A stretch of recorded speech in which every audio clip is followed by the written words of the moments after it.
John Gilby, JOHNGILBEE. All right, you ran core. Thank you, Your Honor.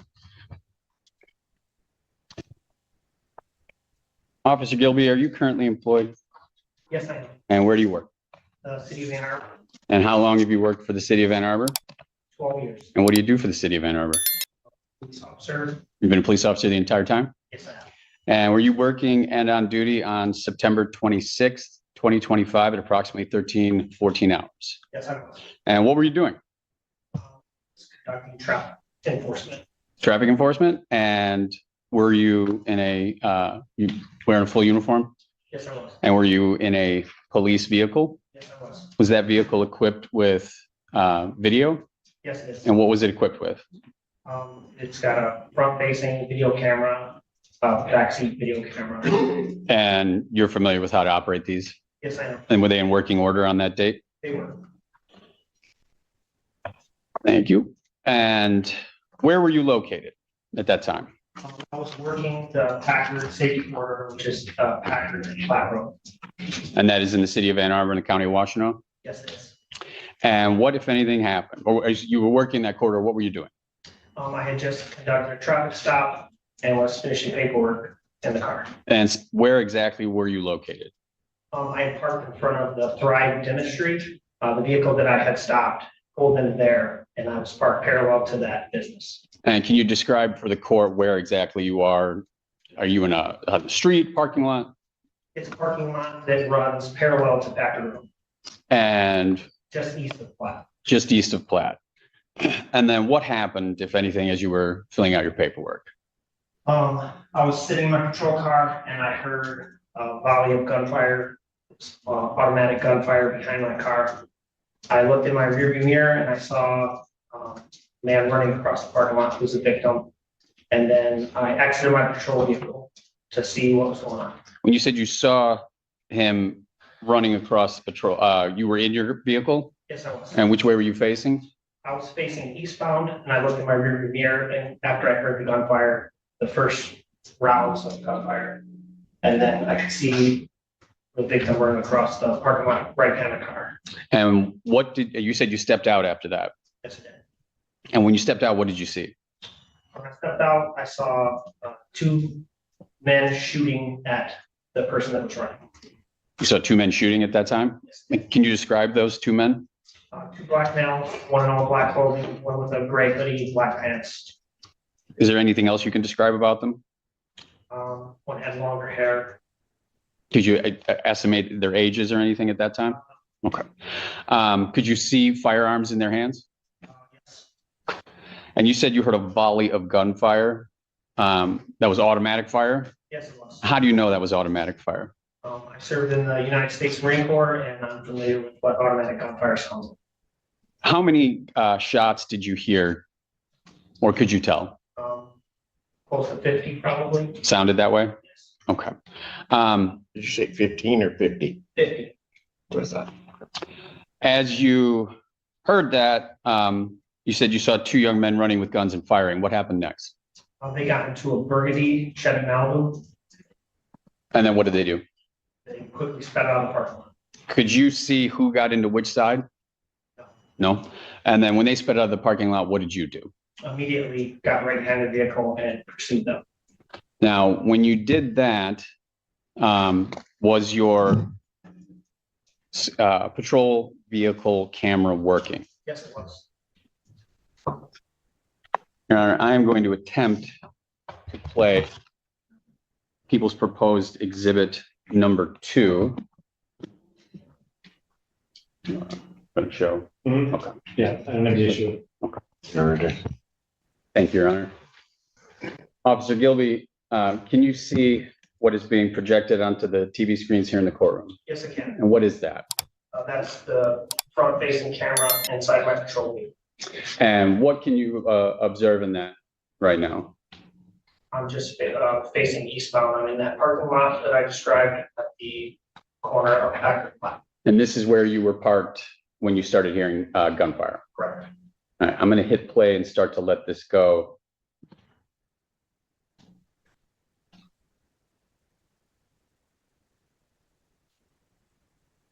Now, we don't hear any sound right now. Why is that? I believe that the audio starts, it begins recording 30 seconds before the lights are activated. The audio will start once the lights are activated. So at this time, 30 seconds prior to me activating the lights. thank you. Now, I've paused it here at 58 seconds into that video. Can you point out the suspect's vehicle that you were pursuing? It is that burgundy Chevy Malibu that just exited the parking lot and now is heading westbound on Packard Road. And can you tell from what right now where that vehicle is located on the road, what lane it's in? It is traveling westbound in the eastbound lanes. I'm going to continue playing.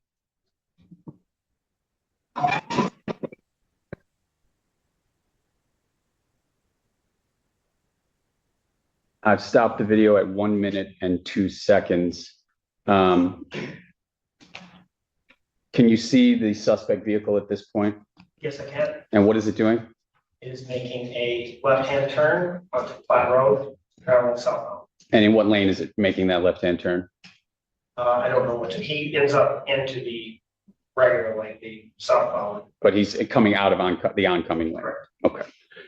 Turning your attention to the sidewalk on the left, what can you observe there? As I was driving by, I could see the victim lying motionless on the sidewalk. And you continued pursuit? Correct. Vehicle is now eastbound on the lane.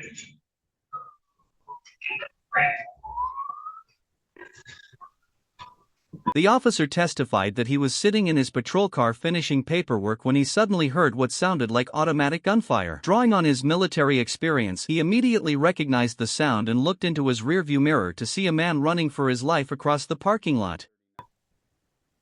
I'm going to pause that there, but I think I may have paused it in an inopportune moment. But I may back that up just a hair. Perfect. I have it stopped currently at 1 minute, 39 seconds. As you rounded the corner here, what did you observe? I observed the driver of the vehicle running from the vehicle into the neighborhood. How do you know it was the driver of the vehicle? He exited the driver's side door. Did you observe him do that? Yes, did. Okay. And what was he wearing? Black pants and gray hood. Gray hoodie. Okay. And the vehicle there, can you describe its situation, why it stopped or how? Vehicle hit a tree that was at the corner. And as you were approaching here, what street are you turning from? They're now turning eastbound on Lorraine From what street? from Platte Road. And what is the speed limit on Platte Road? The speed was 35 miles per hour.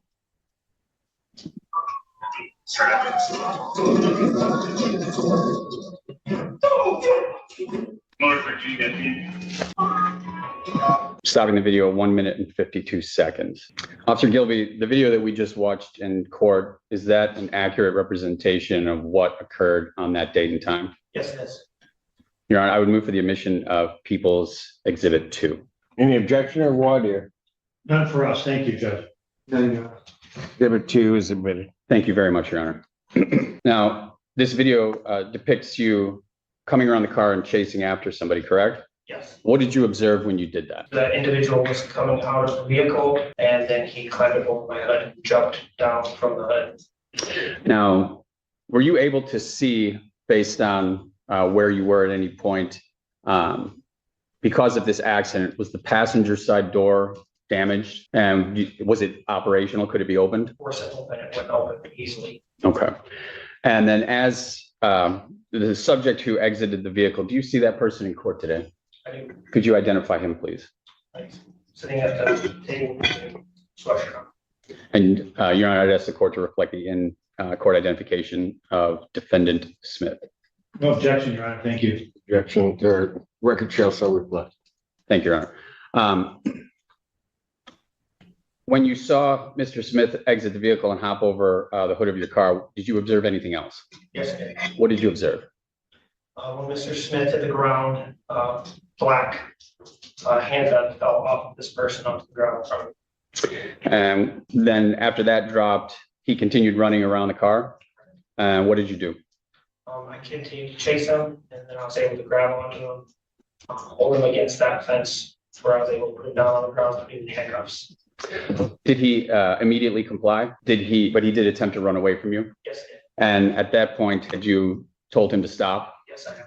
And again, you were in a marked squad car with your lights and sirens operating? Correct. And your lights and sirens, were they operating the entire time that you were following this motor vehicle? Yes, they were. Okay. After Mr. Smith complied, you were able to put him in handcuffs? Yes, I was. And what did you do with him then? I placed him in the backseat of my patrol car. And after you put him in the backseat of your patrol car, did you go back and look at that firearm on the ground? Yes, I did. And can you describe to the court what you found? It was a 10 mm semi-auto, but it had a switch on the back of it. Can you describe what you mean by a switch on the back of it? It's like some kind of a metal adapter that's on the back of the gun that turns it into full auto. And as you testified earlier, that you had heard automatic gunfire. Correct. The weapon also had an optic on top of it. Can you describe what you mean by that? It's like a raised up sight that puts a dot instead of the traditional metal sight. And then what did you do with that firearm once you found it? I made sure that it was safe and I put it on the front seat of my patrol car. Were you able to ascertain the caliber of that firearm by looking at it? Yes, And what was the caliber? 10 mm. And that's based on your experience in both the military and as a police officer?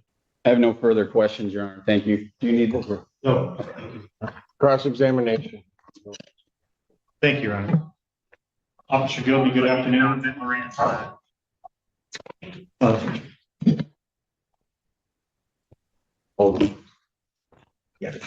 Officer Gilby, my name's Neil Rockine. We have not met before or spoken about this case. Is that right? Again, when I pause or finish speaking, that'll be, means I'm done asking a question. That'll be the best time for you to respond. Let's try not to talk over each other. Is that fair? I want to go back, if I could, to the parking lot. So you were actually stationary? You were doing stationary traffic enforcement, or were you writing somebody a ticket? Right. And so at that point, you're stationary, obviously not expecting what happened, right? Is it fair to say that it caught you off guard? And when I say it caught you off guard, you'd be referring to the sound of the gunshots, the number of gunshots, yes? Correct. And so I want to go right there if I could. You said that you observed, you heard gunshots, and then you observed a person who you now know to be the victim or the decedent, yes? Running across the parking lot, yes? And obviously you've got military training and you've got police training, so you have sort of a heightened awareness of security concerns. Is that fair to say? Yes, sir. So at that point, you noticed, I'm sure, that the decedent, Mr. Thomas, was actually armed himself, right? No, sir. Did you notice at that point that he was returning gunfire or exchanging gunfire? No, sir. Did you know at that point at all whether Mr. Thomas had exchanged gunfire with anybody? No, sir. You're not saying that he wasn't armed. You're saying you just didn't see it. Correct. So by the time you ultimately made it to, and I forget the location of the streets where you were, but you ultimately made it to find the vehicle that had taken off from the scene. It was crashed into a tree. Correct. So the driver apparently gets out, yes, and takes off. Yes, sir. You then use your vehicle to do what? To try to prevent the passenger from running away. So you had no idea if the passenger was going to run away at that point. That was just sort of instinct on your part. Is that fair to say? He was coming out of the vehicle as I was turning. He was trying to get out of the crashed vehicle, out of the only door that worked. Correct. Right. Now, at that point, fair to say, you didn't know whether he was going to run or flee or whether he was just trying to get out. You would know. Correct. Okay. Now, when he gets out of the car, I know, and you've written a report about this, is that right? Yes. And in one of the things you wrote in your report was that at some point, as he got out, based upon the entire circumstance, you were concerned for your safety. Yes? Yes, You were concerned for the safety of others in the neighborhood. yes, Now, no one at that point, thankfully, had pointed a gun at you or had gestured towards you with a gun. Yes? correct. But just despite all of that, you still had concerns that you could be in danger. Yes, sir. And because of that, you did what? Did you pull out an arm? Did you pull out a weapon? Did you pull out your gun? Did you do anything like that at all? No. And tell me, and why is that? Why did you not? Whatever. Had used my vehicle to try to prevent him from leaving. I didn't see the gun in his hand whenever he came over, but Now, so when he dropped, it was essentially when the gun fell out of his pocket or fell onto the ground. At that point, you thought that he was, as I'm listening, that he was not armed any longer. whenever I am pursuing the vehicle, I know that both subjects in that vehicle are armed Okay, because I just watched them shoot someone. you watched him shoot at somebody. So I guess- because I watched them, I never lost sight of them. I watched them get into the vehicle. Then pursued them. My question is a little bit different. I appreciate that. So maybe it wasn't a very articulate question, and I apologize for that. When you pulled up towards and did your maneuver to block the driver's side door, the opening of the driver's side of the car, you said that a person identified as Mr. Smith got out. Yes? Correct. He jumped across your hood, right? That we just watched that on video, so that's not deniable. So you also observed a gun fall out of his pocket or out of his clothing. Is that right? Correct. You did not pull a gun, as I understand it. Correct. And I'm asking why. Because my drone was going and I just wanted to catch it. All right. So you, at that point, did you still think that he might have been armed despite having dropped the gun? As he stepped out of his vehicle, the officer saw two men actively shooting before they jumped into a car and sped away. Dashcam footage played in court showed the high-speed pursuit, capturing every turn as the suspects tried to escape through neighborhood streets. Yeah, in that 1 second that it took to exit the vehicle and make contact with him, I thought he was armed with a weapon. And you're relying on, and you've got years of training. We talked about that, Marines, police, and you're working off adrenaline and just making the best split decision judgments you can, given what the threat that you perceive. Yes? Correct. In hindsight, you may have actually pulled the gun if you thought about it again. Is that fair to say? Understand that question. And if you look back at it now, would you pull a gun again? If just thinking back through things, would you have pulled your gun? I would have done it exactly how I did it. Exactly as you did it. Had you continued to think he was armed, or had he done something to reach for a pocket or something, you would have then pulled out your sidearm, I presume, right? If he presented the gun at me, Yes. yes. Or had he gestured towards it, like had he furtively gestured towards his clothing as though he were still armed, I presume you would take appropriate action. You're asking what I think I would have done Yeah. if things were different than they were. If Sustained. okay, no problem.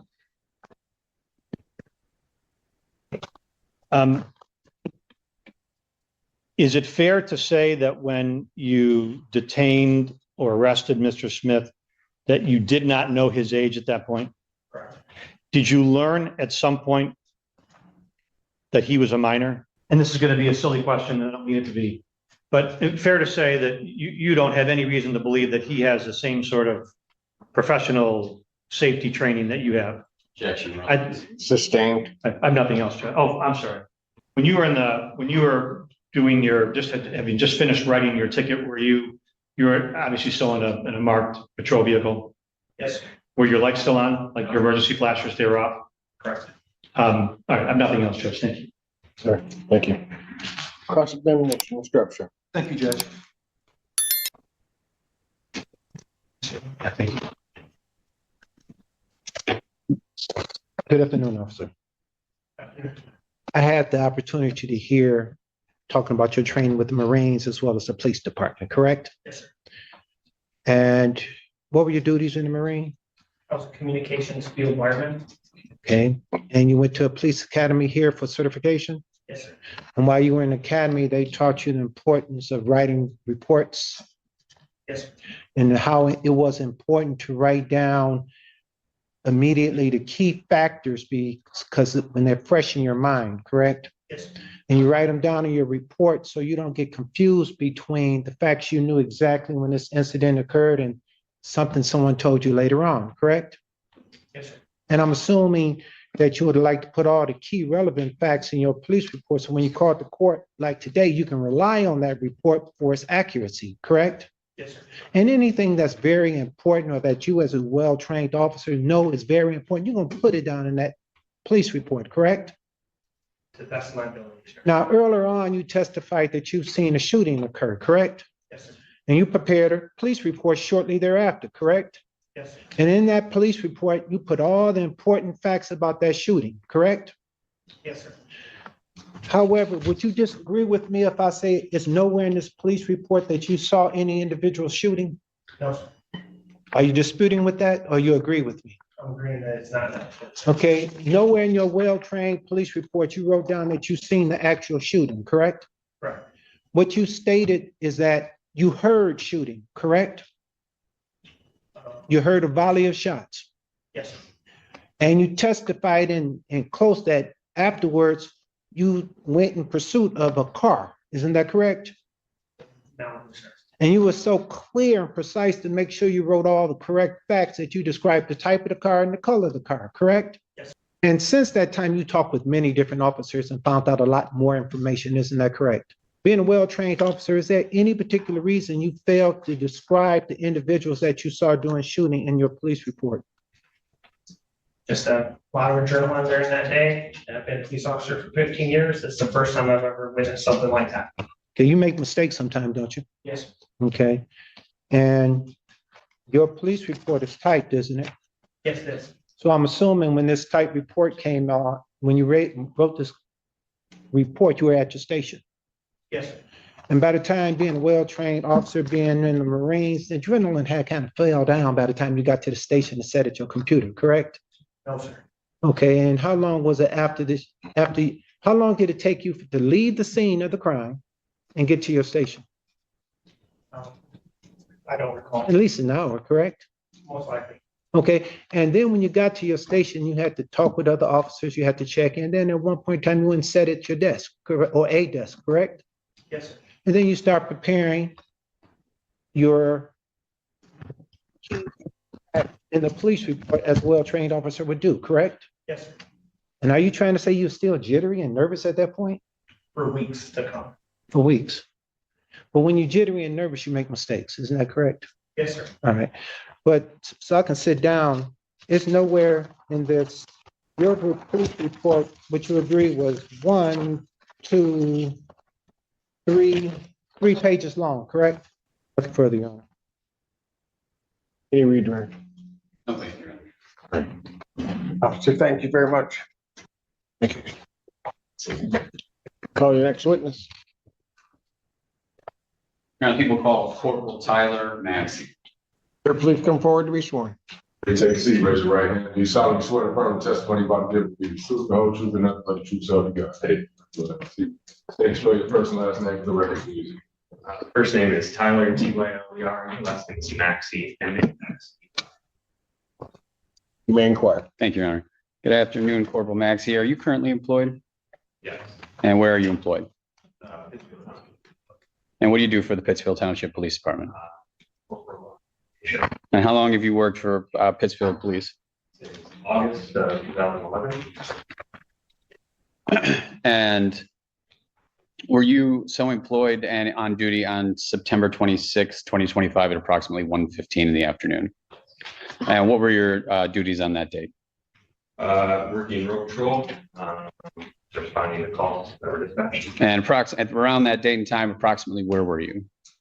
I was on a neighbor trouble in the Arbor House apartment complex in the area of Gross Road. Back Road. And while you were investigating that, what, if anything, happened?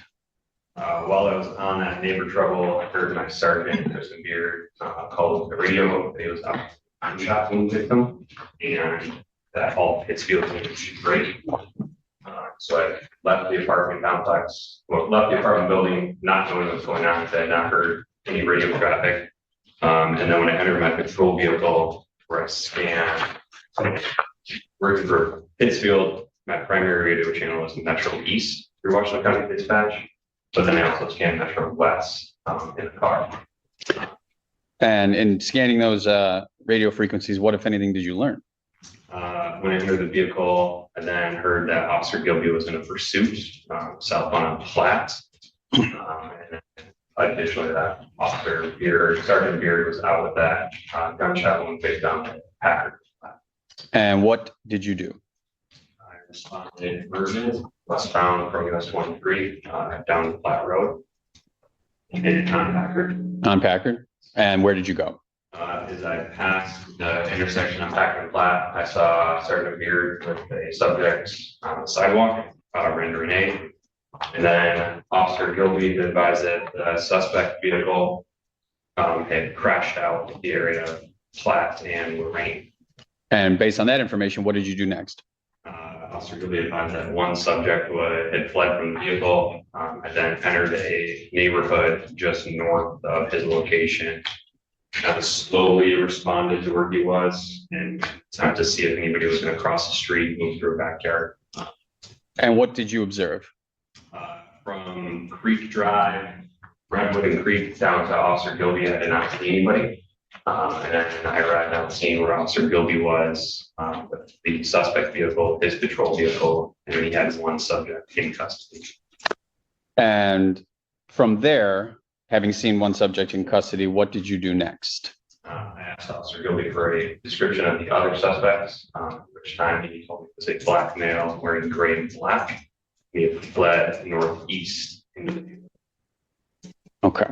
And based on that information, what did you do?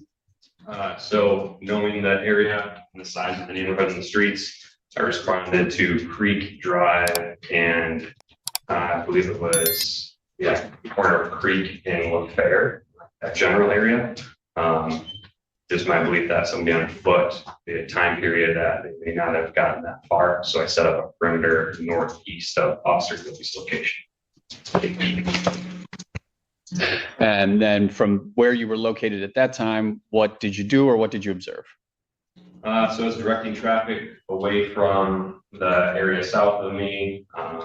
The Washington County Sheriff's Office advised they had another subject in custody west of Platte Road, was armed with a firearm. At that point, I thought the suspect would potentially be in custody. Still standing there, I observed a black male in all black running from one side of the street to the other. The chase ended when the suspect vehicle crashed into a tree. One man jumped out, ran across the officer's hood, and a handgun fell to the ground. Despite the danger, the officer continued the pursuit and successfully took the suspect into custody. And based on that, what did you do? I responded, I got in my patrol vehicle, drove south towards that subject's location. I saw him crossing the street, I believe it is a Korean Bible church, like through that parking lot. Went into the parking lot, observed him jumping fences, going southbound into the backyard of other neighborhoods or other homes. Now, you had testified that you were told that the other subject was a black male wearing black and gray, correct? Yes. And you also said that you had heard that someone else had been apprehended, so you thought that maybe the person that Officer Gilby had said run off, correct? So what made you pursue this person that you saw? Based on the circumstances that were taking place through the incident, and in my experience and training, it's not normal for somebody to be running across the street and fleeing a police car. Now, when you say fleeing a police car when they came towards them, are you referring to your police car? Did you observe that subject look at you? Yes. So describe for the court what you saw. So I was in the Korean Bible Church parking lot. He was jumping a fence, going south, looking back towards me. I could see that he had a cell phone in his hand. I could see like the screen illuminated on the cell phone. And then he continued jumping fences, looking back towards me. At that point, I pulled back out. So you about to say something, Judge? No. Okay, I'm sorry. So your testimony is that you saw that subject look back at you several times while running away. Okay. And from there, what did you do next?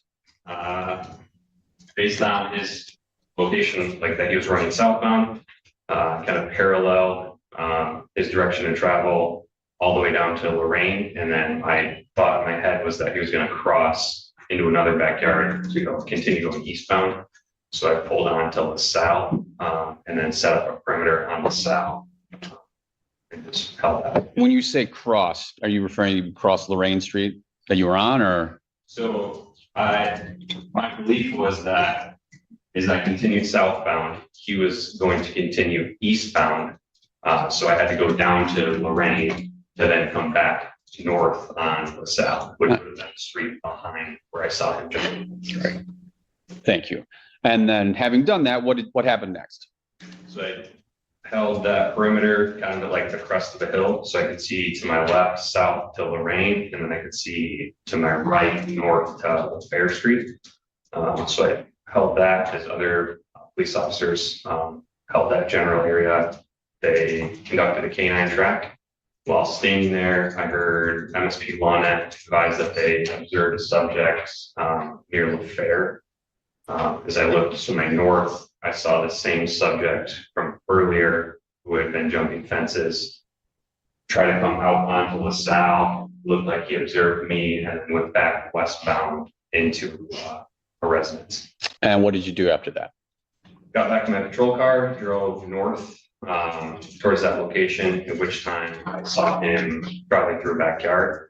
I exited my patrol vehicle. I don't recall what the address is there on the south. Pursued him on foot and then ordered him to the ground at gunpoint, at which time he complied. Say anything to him before he complied? I think I said, I don't know the exact words, it was like police having stop, something like that. And when you said that, did he stop immediately or did he keep running? I believe it was on the second command is when he stopped running. So initially you said stop police in some format and he continued to run. Yes. After he stopped, what happened after that? So I held him at gunpoint as he was on the ground. At that time, Officer Stanky from Ann Arbor PD kind of came through the wood line because I called out the address of where it was. Held him at gunpoint while Officer Stanky placed him in handcuffs. And you said you held him at gunpoint. How far away from him were you at that time? Initially, I believe I was probably from me to maybe the wooden divider. And then as Officer Stanky arrived, kind of converged together and held him at gunpoint from me to the front of like halfway between us, maybe. For the record, could you estimate those distances? I would assume that I held him at gunpoint while he was being handcuffed at about 5.5 feet. Okay. And what was his position on the ground? In court, the officer described recovering a modified handgun capable of automatic fire. During cross-examination, the defense questioned details from the police report, but the testimony and video evidence painted a clear picture of a moment that changed lives forever. I believe he was face down, prone out, with his arms was. Okay. And did you, after he, let me take that back. What was he wearing when you, when he was taken into custody? It was a black t-shirt, black pants, dark colored socks, no shoes. No shoes? Do you see the person you took into custody on that date in the courtroom today? Could you identify them by something that they're wearing and their location? To my left, seated at the table wearing a green top and white undershirt. And that's a record to reflect the in-court identification of defendant Jones. Was that objection record show so reflect? If I could have just a moment. I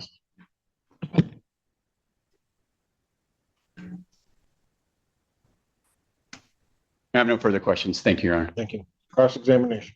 No questions for us. Thank you. Cross-examination. No questions. All right. Thank you.